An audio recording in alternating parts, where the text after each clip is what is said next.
Hello les yogis, on se retrouve aujourd'hui pour une nouvelle vidéo et cette fois-ci, il va s'agir d'un tuto asana spécifique pour la posture EPK1, Eka Pada Kundinya Asana, qui est une posture d'équilibre sur les mains.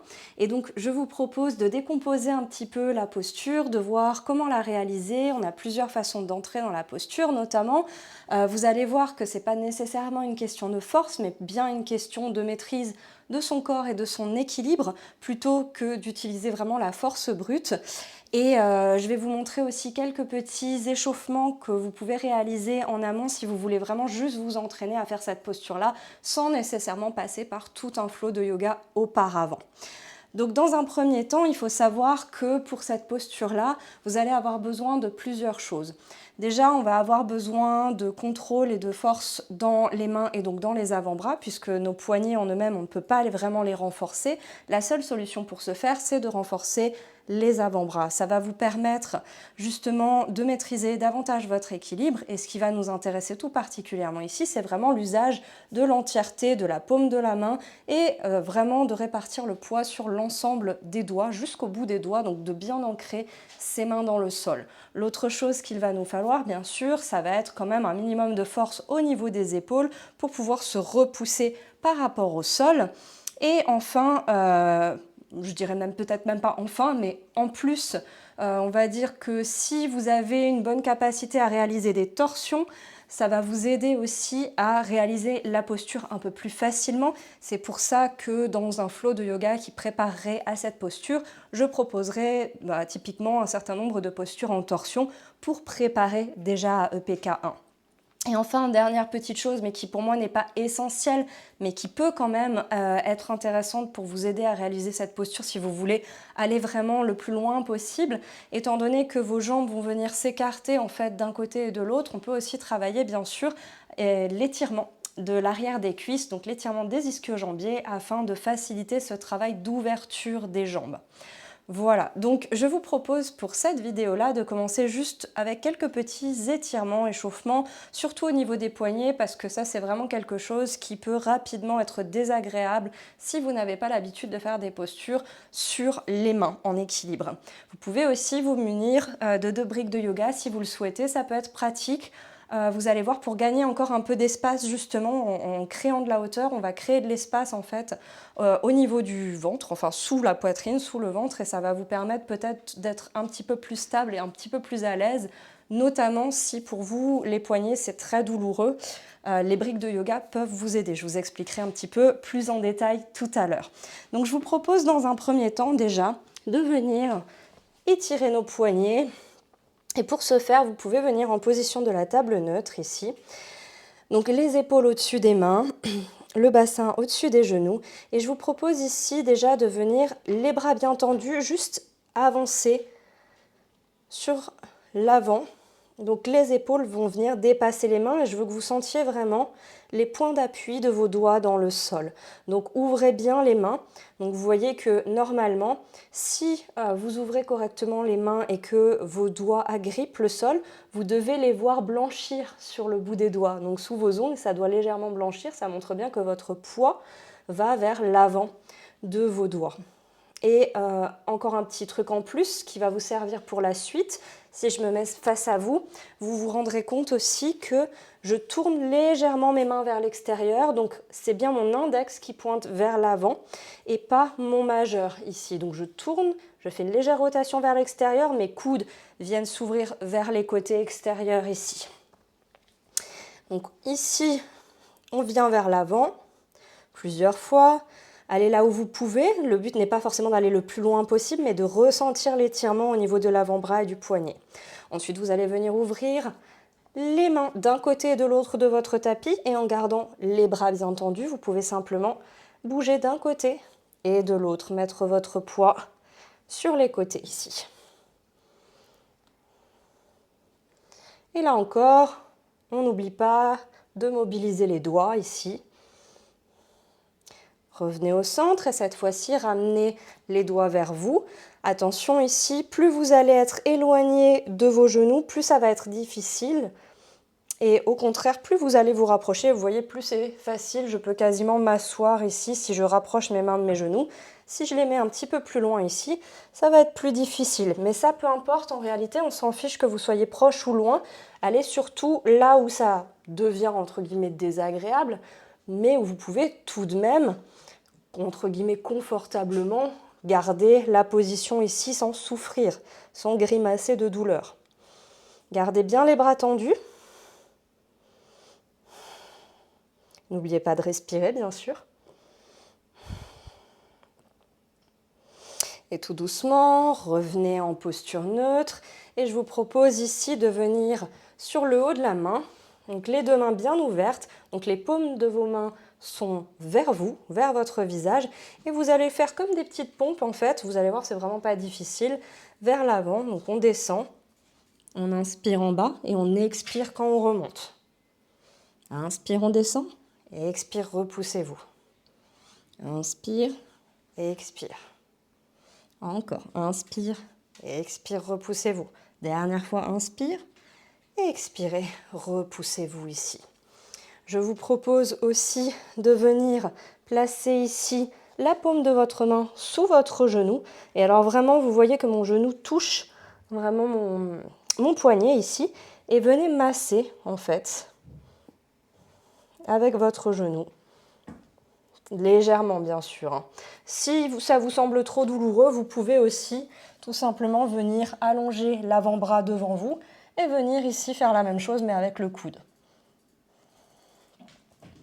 Donc vous allez voir vos doigts bouger tout seuls, normalement, ici.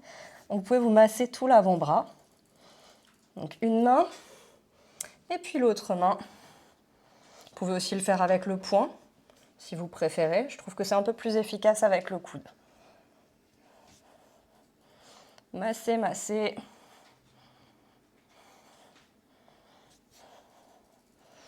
Et tout doucement, revenez sur les genoux ici. Je me mets face à vous pour que vous voyez. Levez les deux bras vers le ciel. Faites des poings serrés ici. Commencez avec les poings serrés. Et vous allez tout doucement faire des petits mouvements comme si vous vouliez projeter des gouttes d'eau devant vous. Mais très très très rapidement, on ouvre, on ferme. Et en même temps que vous faites ça, vous allez descendre de plus en plus les bras sur les côtés. Alors là, normalement, ça doit devenir déjà très difficile. Ça doit chauffer dans les avant-bras. Tenez bon. Ah, ça devient compliqué. Tout doucement, on descend, on descend, on descend, on descend. Super. De là où vous êtes, dernier petit étirement pour les poignets que je trouve très efficace et qui fonctionne bien aussi pour les coudes, que j'ai utilisé beaucoup lorsque j'avais des tendinites justement au niveau des coudes. Donc vous allez ici faire attention à bien relâcher votre épaule. Donc votre épaule droite, on commence par la droite, le coude à 90 degrés et avec votre main gauche, vous allez pousser sur votre main droite, sur la paume de votre main droite, en veillant à vraiment prendre tous les doigts de votre main ici. Et vous allez ramener la main vers vous. Donc dans un premier temps, on a bien le coude fléchi. Prenez bien le pouce avec. Et tout doucement, venez tendre le bras, toujours dans le même étirement. Gardez bien l'épaule relâchée. Les doigts de votre main droite doivent venir vers vous, toujours avec le pouce. Et tout doucement, vous allez simplement retourner la main. Cette fois-ci, vous faites un point. Saisissez le poing avec votre main gauche. Ramenez le poing vers vous. Et essayez, avec votre coude ici à droite, essayez de tourner le coude vers l'extérieur. Donc vous faites une rotation vers l'extérieur pour qu'ici l'intérieur de votre coude vienne un peu plus vers le haut. Et relâchez. On va faire la même chose de l'autre côté. Donc ici à gauche, pareil, le coude à 90 degrés. Saisissez l'ensemble des doigts de votre main gauche avec la main droite et venez pousser ici pour ramener les doigts vers vous.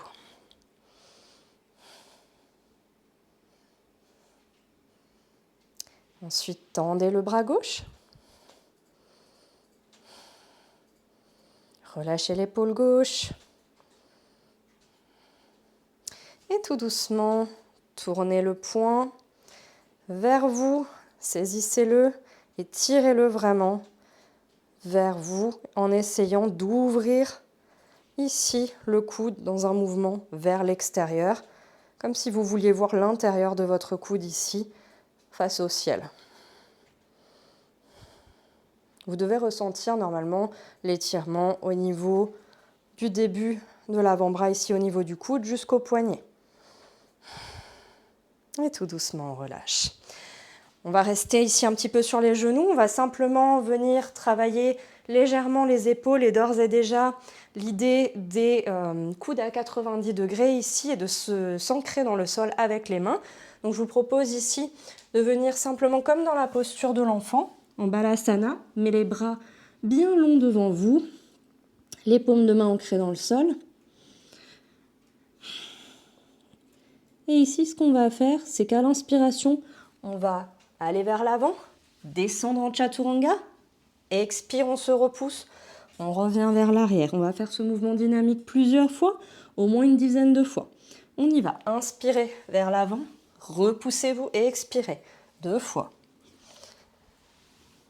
Et expire 3 fois. 4. 5. 6. Collez bien les coudes au corps. 7. Ouvrez les mains. 8. Donc vraiment votre index est devant. 9. Et la dernière. 10. Et on reste. Restez, restez. Et tout doucement, revenez. Super. Donc là, comme c'est une vidéo de tuto, je ne vais pas rajouter plein d'étirements pour l'arrière des jambes, etc. L'idée, c'est d'avoir quelque chose d'assez court pour vous permettre de démarrer rapidement. Mais bien sûr, vous pouvez mettre cette vidéo en pause, vous pouvez faire plein d'autres étirements, plein d'autres exercices pour vous échauffer. Il n'y a aucun problème. Mais là, on va passer du coup vraiment à la partie tuto avec la décomposition du mouvement. Pour réaliser cette posture, vous pouvez donc avoir besoin peut-être des briques de yoga, ayez-les pas loin de vous au cas où pour pouvoir les utiliser. Je vais vous montrer déjà dans un premier temps sans les briques et ensuite avec les briques et je vais vous montrer 2 façons de rentrer dans la posture, celle qui pour moi me paraît un petit peu plus simple et ensuite celle qui me paraît un petit peu plus complexe. Je vais vous montrer de mon côté gauche tout simplement parce que c'est vraiment le côté qui est le plus facile pour moi. Et donc, je pense que ce sera un petit peu plus simple pour vous de vous rendre compte de ce qui est attendu ici en faisant mon meilleur côté. Voilà. Donc, bien sûr, on a tous et toutes un meilleur côté. Pour moi, c'est le côté gauche. Peut-être que pour vous, ce sera de l'autre côté. Donc, essayez les 2 côtés. Bien évidemment, travaillez les 2 côtés et essayez pour voir lequel sera le plus naturel. La première chose, pour moi, ça va être de vous poser la question: est-ce que vous êtes déjà à l'aise dans la posture du corbeau sur le côté? Corbeau sur le côté, je le rappelle, pour ceux ou celles qui peut-être découvrent ici la posture, c'est la même chose que le corbeau classique, sauf qu'on vient en torsion d'un côté. On vient poser les coudes à l'extérieur de la jambe et ensuite on va venir basculer pour venir en corbeau sur le côté. Est-ce que vous êtes déjà à l'aise avec cette posture-là? Si oui, eh bien vous allez voir que la suite finalement c'est pas très compliqué, ça va juste être une question de trouver son équilibre en venant tout simplement changer la position des jambes. Donc une fois que vous avez votre corbeau sur le côté, finalement c'est du détail. Pour ceux ou celles qui n'ont pas encore la posture du corbeau sur le côté, je vais un petit peu développer pour vous aider peut-être à réaliser ça comme première étape.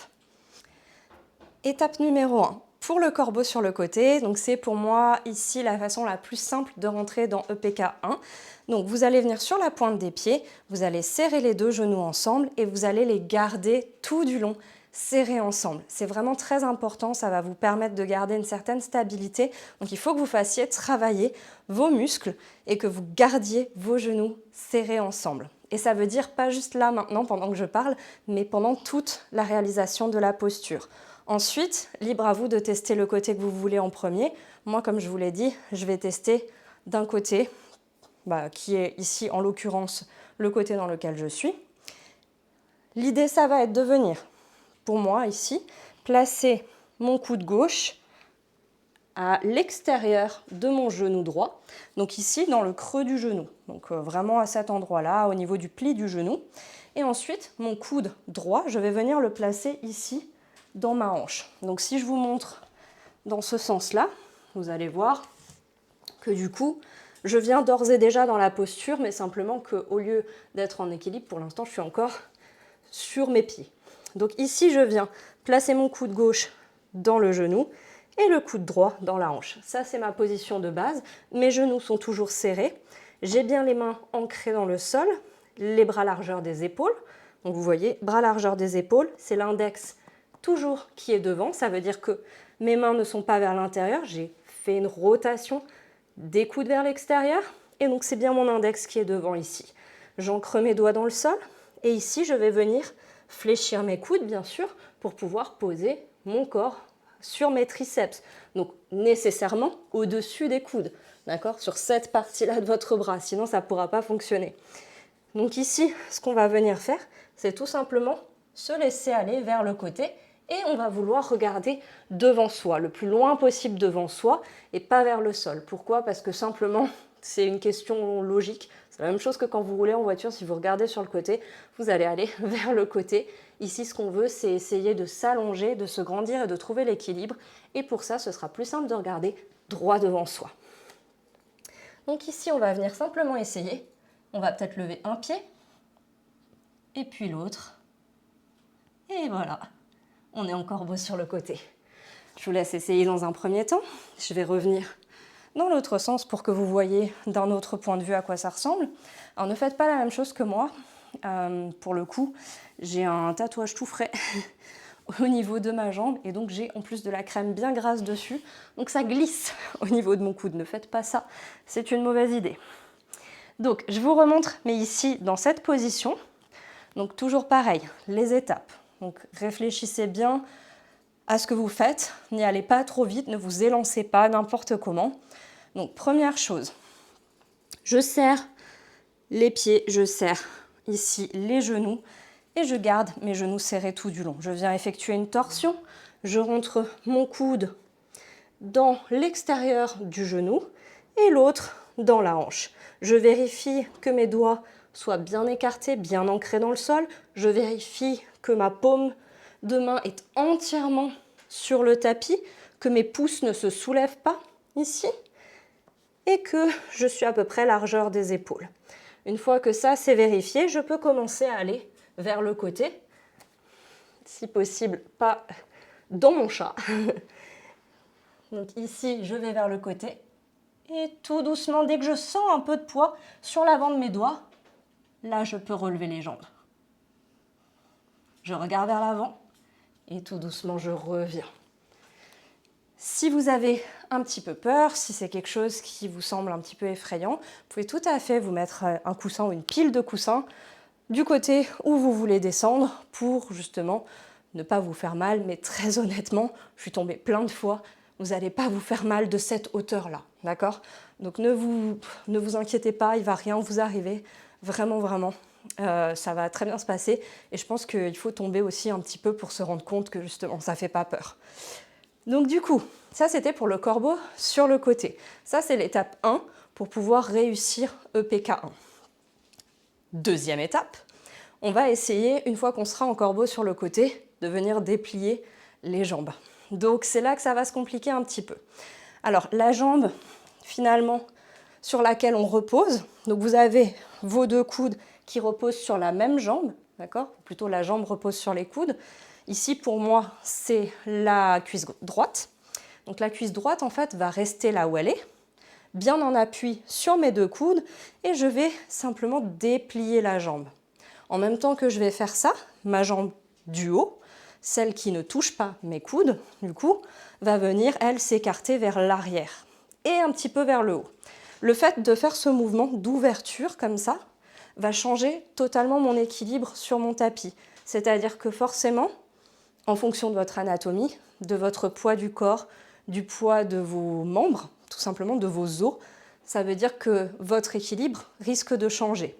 Pour ma part, mon équilibre, en fait, il est un peu disproportionné parce que j'ai quasiment tout le poids de mon corps dans les jambes. J'ai des fémurs très longs, très lourds, et donc en fait, pour pouvoir réussir la posture correctement, et vous allez vous en rendre compte quand je vais le faire, je vais être obligée de basculer beaucoup vers l'avant. Ça veut dire que mon visage va presque toucher le sol finalement, parce que je suis obligée de contrebalancer le poids de mes jambes qui fait que je vais revenir très facilement vers l'arrière si je ne fais pas attention. Ça veut dire que je vais aussi devoir mettre beaucoup de poids et du coup, je dois faire un vrai travail dans les doigts, dans les mains, dans les avant-bras. Donc ça, c'est un peu plus fatigant aussi. Ça dépend, encore une fois, de votre anatomie. Ça dépend de comment vous êtes. Peut-être que pour vous, ça va être très facile. Si vous avez un torse plus long, si vous avez des bras plus longs, ça va bien sûr changer tout ça. Donc ça, c'est très subjectif, c'est très personnel. Donc, on va revenir dans notre corbeau sur le côté et ensuite, on va essayer de venir écarter les jambes. C'est parti, on vient en corbeau sur le côté. Et tout doucement, une fois qu'on est là, est-ce qu'on peut essayer de changer son équilibre pour ouvrir les jambes? Et on revient les deux genoux ensemble et on se repose. Donc vous voyez que ici, en fonction de votre souplesse aussi, vous allez ouvrir plus ou moins facilement les jambes d'un côté et de l'autre. Et vous avez certainement constaté, si vous avez regardé comment j'ai fait, que forcément, il y a eu un déséquilibre à un moment donné, pas dans le sens où j'ai perdu l'équilibre, mais dans le sens où je suis obligée de modifier justement mon point d'équilibre au niveau de mon corps pour pouvoir réaliser la posture. Donc je ne peux pas rester exactement dans la même position où j'étais pour mon corbeau sur le côté. Je suis obligée de descendre davantage au niveau du haut de mon corps pour permettre à ma jambe arrière, donc qui était ma jambe gauche ici, eh bien, de s'étendre vers l'arrière sans me faire rebasculer de nouveau et tomber vers l'arrière. Donc on va réessayer. Et ici, en fait, sachez qu'il n'y a pas du tout d'obligation d'ouvrir les deux jambes. Vous pouvez aussi très bien essayer de tendre juste une jambe et pas l'autre. Enfin, bref, amusez-vous. Essayez juste des choses. Voyez si vous trouvez votre équilibre. Voyez si le fait de changer de position entre le corbeau sur le côté et Ekapada Kundiniyasana, eh ben, vous arrivez finalement à maîtriser votre point d'équilibre, à trouver justement ce petit truc qui fait que tout du long, vous arrivez à conserver votre équilibre. Donc on y retourne, on réessaye. Et n'oubliez pas, comme je l'ai dit tout à l'heure, d'essayer les deux côtés. D'accord? Donc vérifiez quel est le côté pour vous, pour lequel c'est le plus facile, l'autre pour lequel c'est peut-être un peu plus difficile, mais il faut le travailler quand même. Donc ici, on revient dans notre corbeau sur le côté. Donc on est parti. Je vous conseille toujours de regarder droit devant vous.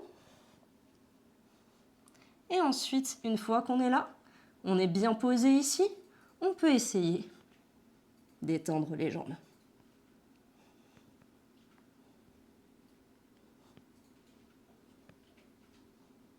Et vous voyez, je suis très proche du sol. Super. Bravo à vous si vous avez réussi et quand bien même vous n'y êtes pas encore totalement parvenu, je suis certaine que c'est uniquement une question de temps. Ça, c'était une façon de rentrer dans cette posture. Alors, je vais vous montrer une autre façon de rentrer dans cette position-là. Donc, à la place de venir à travers le corbeau sur le côté, on va partir de chien tête en bas et chien à trois pattes pour venir directement, avec une espèce de petit élan, se poser directement en torsion et venir directement dans la posture. Alors pour moi, celle-ci, elle est un peu plus difficile et ça implique quand même d'avoir une bonne capacité de torsion déjà et d'avoir quand même une certaine souplesse pour pouvoir arriver directement ou quasiment directement dans la posture. Vous allez voir aussi que pour ma part, ce qui est très difficile, c'est que en fait, j'arrive à poser mon genou assez facilement sur mon coude gauche, mais vous allez voir qu'ensuite, le problème, c'est justement la gestion du poids, puisque comme vous avez vu, je suis obligée de beaucoup me pencher en avant pour pouvoir soulever la jambe arrière. Or, quand je viens directement du chien à trois pattes, c'est beaucoup plus compliqué parce que de base, je suis, on va dire, dans une position horizontale et donc il faut que je tâtonne un peu pour aller vers l'avant et pour que ma jambe arrière se lève. On va voir, peut-être qu'aujourd'hui, ce sera mon jour de chance et ça va mieux se passer, mais essayez de votre côté. Vous allez tout de suite vous rendre compte si d'ores et déjà le fait de ramener la jambe vers le coude opposé, ça va déjà être quelque chose qui est accessible pour vous ou pas. Pour moi, c'est plus difficile, mais peut-être que pour vous, ce sera plus simple. Donc en gros, l'idée, donc ça va être de partir du chien tête en bas. Et bien sûr, c'est beaucoup plus simple quand vous avez un tapis qui ne glisse pas. on va venir en chien à 3 pattes. La jambe que vous allez lever, c'est celle que vous allez ramener vers l'avant ensuite, donc celle sur laquelle vous allez reposer. Donc ici, c'est ma jambe droite. Et ensuite, quand je vais la ramener vers l'avant, je vais venir la ramener sur l'extérieur de mon bras gauche. D'accord? Donc déjà, est-ce que vous avez la capacité de toucher votre genou, enfin de ramener votre genou sur le triceps gauche? Pour ce faire, je vais déjà venir effectuer une légère flexion du coude. Donc une fois que je suis là, je viens vers l'avant et je viens ici me plier. Donc est-ce que déjà, ça c'est quelque chose qui est accessible pour vous? Ça c'est l'étape 1. Étape 1, peut-être faire quelques répétitions, tout simplement dynamiques, de chien à 3 pattes vers la torsion avec genou vers l'extérieur du coude. C'est toujours la même chose, il faut que votre genou soit plus haut que votre coude. Si votre genou arrive au coude ou sous le coude, vous ne pourrez pas effectuer la posture puisque vous devez ensuite vous reposer finalement sur le triceps. Donc le triceps c'est au-dessus du coude. Ensuite, dans un deuxième temps, on va pouvoir vraiment fléchir les coudes et vous allez pouvoir essayer de poser l'autre coude, donc ici pour moi le coude droit, à l'intérieur de la hanche. Et là encore, il ne faut pas avoir peur d'aller vraiment vers l'avant, d'aller chercher la longueur. Et ça sera l'étape 2. Donc on y va.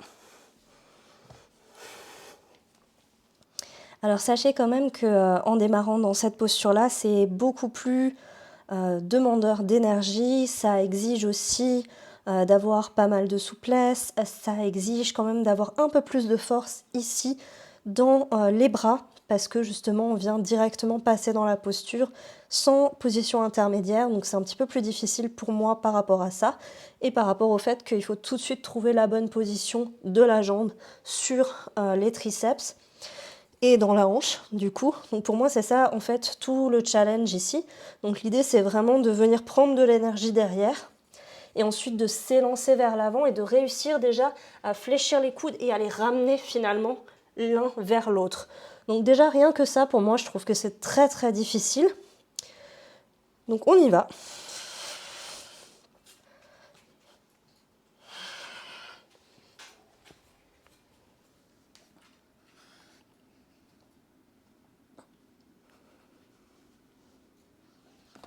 Et tout doucement revenez.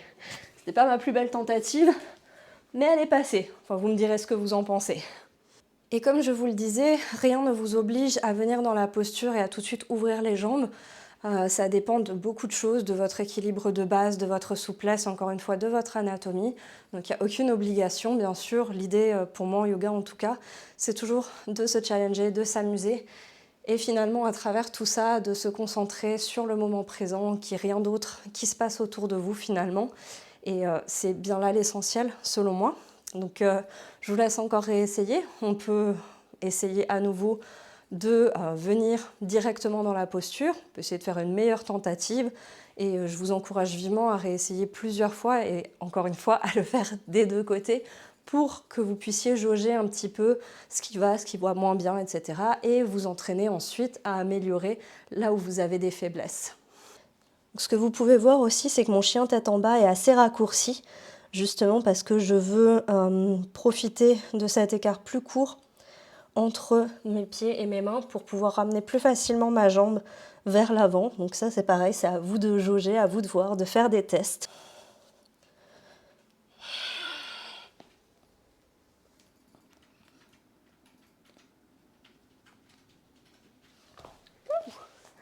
Hey, bravo à vous si vous avez réussi, tout comme moi ou presque, ou si vous pensez que vous avez réussi, n'hésitez pas à vous filmer pour vérifier un petit peu votre posture, pour voir aussi si certains des alignements peut-être ne sont pas à l'optimal, et notamment au niveau des coudes. Vous voyez si vous arrivez bien à serrer les coudes, si vos mains sont bien ancrées dans le sol, ça peut toujours être un petit truc en plus pour corriger vos postures si vous avez un doute. Et voilà, c'est tout pour moi, j'ai envie de vous dire. Enfin, dernière possibilité, c'est de revenir sur le corbeau sur le côté, mais cette fois-ci avec les briques de yoga pour vous aider à créer un petit peu plus d'espace pour pouvoir bouger plus facilement Et vous allez voir aussi que ça permet de soulager un petit peu les poignets, le fait de pouvoir agripper en fait les blocs de cette façon-là. Donc c'est beaucoup moins violent pour les poignets que d'avoir la main à plat. Donc si vous avez des douleurs de poignets ou si c'est quelque chose qui est assez sensible chez vous, ça peut être un bon petit truc justement pour quand même essayer de faire la posture. L'idée c'est d'avoir les blocs à peu près à la largeur des épaules, donc à vous d'ajuster en fonction afin de pouvoir mettre vos mains dessus. Et donc après c'est le même principe pour le corbeau sur le côté, donc vous vous placez, donc les briques à peu près à la largeur des épaules, à vous de voir ici, toujours le même principe avec les coudes au niveau de l'extérieur du genou et l'autre dans la hanche. Et ensuite, après, c'est exactement la même chose. C'est juste que là, au lieu d'être directement les mains à plat, vous avez les mains qui agrippent votre brique de yoga. Et donc, vous êtes un petit peu plus haut ici. Et vous pouvez revenir déjà pour le corbeau sur le côté. Et après, c'est exactement les mêmes étapes que la version 1. Donc, sans les briques, c'est exactement pareil. Donc, l'idée, c'est après de voir est-ce que vous êtes capable de venir allonger les jambes finalement dans cette posture-là. Normalement, vous devriez ressentir quand même que ça soulage légèrement les poignets. Par contre, ça peut faire un petit peu plus peur parce que forcément, on est un petit peu plus haut par rapport au sol. Alors, prenez bien les briques sur leur plus petit côté. N'allez pas mettre les briques comme ceci, c'est pas le but, parce que là, c'est sûr que vous allez vous casser la figure. Ou alors, ça peut être un challenge, pourquoi pas. Mais je serais curieuse de voir ça. Sinon, du coup, c'est pareil. Du coup, on revient comme tout à l'heure, sans chat si possible, sur le côté. Et après, on peut essayer de jouer ici, sur l'écart, et de revenir. Et du coup, bravo à vous, que ce soit avec ou sans les blocs. Vous avez bien mérité une petite pause. Si à tout moment vous sentez que ça devient difficile, n'hésitez pas à prendre la posture de l'enfant, Balasana, afin de calmer un petit peu tout ça, de relâcher les épaules, relâcher la nuque, etc.